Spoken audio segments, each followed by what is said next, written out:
Hello, mga palangga. Ay, nako, ba't ganyan? Kailangan i-rotate. Okay. I-rotate ko daw yung camera ko. Sige, ganyan na nga lang. Alright. Ayan. So, hello mga palangga. Nandito ang Fair Lady sa Monte Carlo. Nasa Monaco. Alright. So, papakita na natin. Naputol kanina. So, anyway, we just got here. Tingnan natin kung ano. Kasing, teka. Ay, shoot. Dali palangga. Can you help me? Dali lang. Okay. Ba't ganyan? Dali lang ah. Wala dun sa isa. Ayan ang view natin today.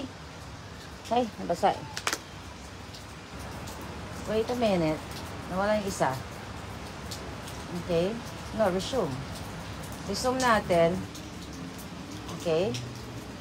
So, ayan ang view ng ating Maharlika today. Enjoy natin ang beauty ng Monaco. Ayan. I think dito sa area na yan ay merong more or less 38 to 40,000 people here. And lahat na nakatira dito ay may milyonaryo. Kaya milyonarya ako. Ayan o, talaga yan ang view ng Fair Lady ninyo. Talagang dito ako nababagay. Ayan ang aming room. At aming hotel. So later on,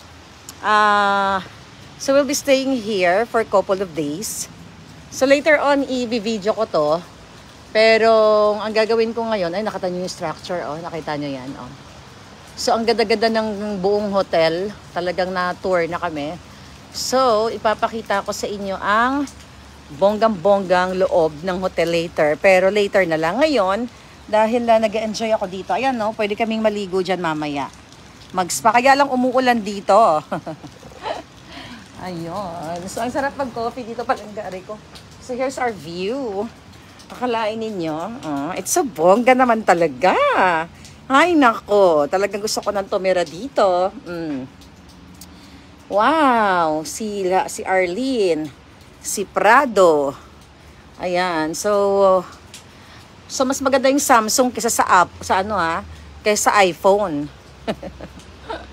So that's our view today. Ayan, ang bundok. Bongga lang. So bongga mga palangga.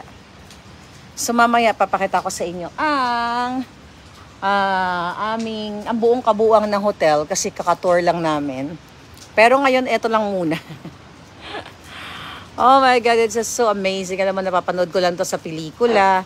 Tapos pinapanood ko sa YouTube. So sabi ko, one day, aapak ang mga paa ng Fair Lady dyan. So enjoy ko talaga yung buhay ko dito palangga. Kasi ang buhay ay talagang, you'll never know, diba? You have to enjoy life. Kasi di mo alam ang Pilipinas nabenta na ni Kuting. Oh, ha? Ang bongga, oh. So yan yung view natin. May nagbo-bold star kasi dun sa room. But anyway, I'll show it to you later. Enjoy nyo muna ang view. Si Eza, si Ben, di ba ang bongga pang pelikula? Ay, Raimi, ang ganda-ganda. Kaya dapat dumidikit-dikit ka sa akin palangga. So, masama ka at, nakakapasyal tayo dito. Kasama si Letlet. Yan lang muna yung view natin today. Napakita ko ba na yung alindog ko? Yan, napakita ko na yung alindog ko, right?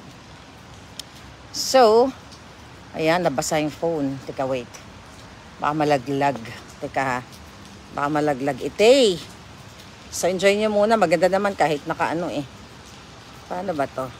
Yeah. So, dala-dalawa kasi. Anyway, so yan lang muna. Patikim pa lang. Hayaan nyo muna mag-shower ako at mag-outfit ako para bumagay naman ang aking alindog dito. Kasi ngarag galing kami di ba kanina galing pa kami ng Paris. So, lumipad kami ng Nice. Then, nag-drive kami. Oh, by the way, sa nagtatanong, nag-Uber lang kami from Nice. From Nice, like 30 minutes. $56 ang binayad namin sa Uber. O, di ba?